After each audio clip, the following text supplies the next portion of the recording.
Click for IB Biology. We're studying the phases of mitosis so that we can recognize them from images and from photographs.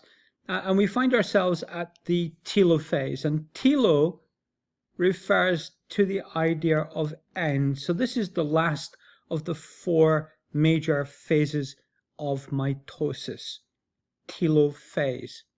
There's a blank PDF of this presentation down in the description, along with 10 questions so that you can test your understanding of telophase. Answers are provided, of course. There's a channel link where I've put in an AI prompt structure that will give you a multiple choice question assessment of your understanding. So that would be interesting to see how well you do in that. So let's take a look at the last stage of mitosis, telophase.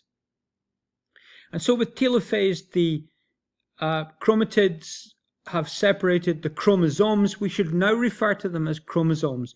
When sister chromatids have actually separated, we call them chromosomes now. So separated their chromosomes. They will begin to unwind their condensed stage, which is also a function of the topoisomerase enzymes. And the nuclear membrane will start to reform around the 2 sets of chromosomes.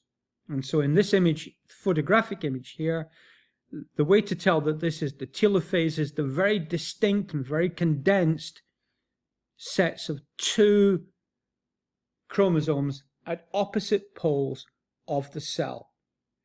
So if we followed this through, we'd be able to see the nuclear membrane forming around the 2 sets of chromosomes.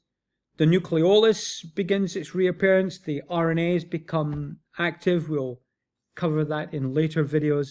The spindle, which we can still see in the image here, that will begin to break down and disassemble with proteases breaking it down.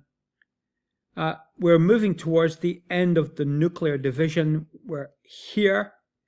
And of course, the next major thing to happen is cytokinesis, which is not part of mitosis. Prophase, metaphase, anaphase, and telophase are part of mitosis, but cytokinesis and the interphase are not. They're part of the cell cycle. Now you're probably wondering, how is this controlled? And this was worked out with the discovery of cyclins, which we'll cover in the next video. You can find that in the playlist to the right hand side here, and of course the chance to subscribe to the video channel.